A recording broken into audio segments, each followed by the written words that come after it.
Right, we begin with news developing right here in the capital of Nairobi, and the Ethics and Anti-Corruption Commission has defended itself from accusations that it hurried initial investigations into the National Youth Service scandal. This among other issues during a press conference addressed by EACC Chairman Philip Kinusu. Well, we'll have what they had to say earlier on, but we want to now speak to our reporter Sam Ogina, who attended that particular press conference and has been following this issue since, of course, it started. And Sam, thank you very much for joining us. Maybe you can just tell us, what exactly are they saying about these scandals, the NYS scandal, the Chicken Gate scandal? What exactly are they saying in regards to the gaps that we're seeing now? Well, Betty, what the EACC, that is the new chairman, Philip Kinusu, was saying is that the investigation that they conducted and cleared the former embattled cabinet secretary for devolution, Waiguru, was actually on 4 issues regarding management of the NYS, regarding the procurement issues, and also just servicing of individual vehicles using the organization's funds or money. But what came out clearly was that they did not investigate the 791 million shilling scandal. That's why they're saying that actually it was being done by a different organization, a different investigative body, and that is the Division of Criminal Investigation, that is the DCI. And so essentially the EACC absolving itself from blame on the clearance of Waiguru on the 791 million shilling scandal, saying that back then the channels of communication between EACC and the DCI were not that clear, but they were quick to say that right now, after the formation of the multi-agency team that is being that was actually mandated or actually sanctioned by the president himself as settled. After that formation of the multi-agency team, the communication channels between different investigative bodies, be it the DCI, EACC, KRA, Office of the Director of Public Prosecutions, now the channels are a little bit clear and they are sharing information, sharing investigative reports. And so, as much as he says back then, it was not clear, evidence was not being shared. There was somewhat opaqueness between different organizations in whatever they were doing, notwithstanding that it was for the same purpose. But right now, he says channels are a little bit clearer. Right, Sam. And even as you explained that, this case, and especially the NYS scandal that is now back, and of course, very many Kenyans are, looking at the developments on this particular one.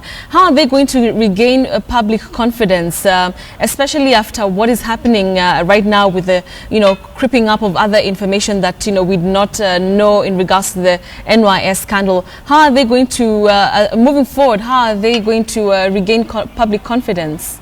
Well, you should remember this was actually the first press conference by the chairman after they were sworn into office sometime in January.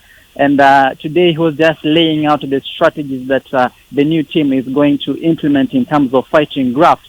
And he acknowledged that for sure the EACC is not sitting pretty, is not a good position, but he said that he called it actually a refreshed overview of fighting graft, a strategy that they are going to use, and that it involves equally just civic education to the public on graft, as it were, and also saying that they're going to be doing mapping of institutions, corruption mapping in institutions, be it public or be it private institutions, and essentially saying that whichever institution that will be ranked highly in terms of graft, then there's going to be a list of shame for that matter. Right, Sam. And even as we wind up, I also understand that they spoke in regards to investigations, that they're looking into measures that will improve the kind of way that they conduct investigations. Maybe you can talk to us about that. Well, they've said that there's a team that they've set up a committee that is going to look into investigations, and also just trying to have a manpower in also helping investigation of cases, and just collaborating with other institutions and sharing information with other institutions in terms of just exchanging notes and sharing of evidence in corruption cases, and just going down into even the counties as well.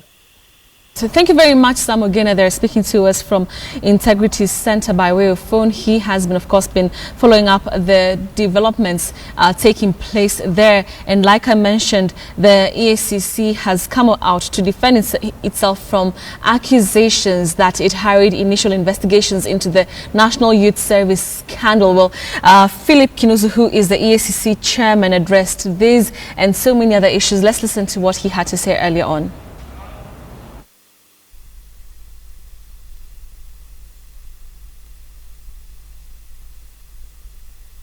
We have had over the last month and a half, an inundation of information within the press around a couple of cases. I'm going to preempt that because I know one of your questions is going to be that. The NYS case is one in point, where a number of observations have been made about the EEC. One of which was this. I like actually leveling out of these issues. How come the EACC issued a clearance to one of the individuals in the frame, and that same individual, less than a fortnight later, the same EACC says it's opening a fresh set of investigations on. Obviously, having been informed by the allegations in the now infamous Kabura affidavit. So that's one of the questions you've had. And so you extend that, and the implications of that as to say EACC perhaps wasn't competent in its investigations. You do something, you don't do it properly, you kind of miss important information, something else comes, you kind of reopen. So giving an impression of an institution that, to use the words of some of the people in the press, that flip-flops. An institution that isn't sure about its work. Now, I want to address that issue the following way, as natural as you might expect. During the month we've been here, that's when the issue kind of took on this huge life it has acquired. We have applied ourselves to that scenario in order to understand what exactly happened, in order to understand what it means for this institution, both in terms of its image internally and in the eyes of the public. What happened in this case is there were 4 cases referred to here out of the NYS dealing with the management of that institution. Those cases were investigated, applying methodology that we were using up until then, and it was found that these were management issues, and much as they led to the prosecution of a number of individuals, those issues are now in court, they did not implicate the individual who was later to be cleared. The clearance that was issued from here was in response to a specific request about those 4 cases dealing with the management of NYS. If I can mention some of the things, it was around consulting contracts, it was around aspects of procurement, each of which was looked at in detail by the investigators, looked at in terms of how responsibility ought to be assigned, and the conclusion at the time was that in the case of these 4 instances, that individual is not culpable, and therefore, in the innocence of whoever was signing the letter, he signed the letter as a matter of routine in response to a request from another government office.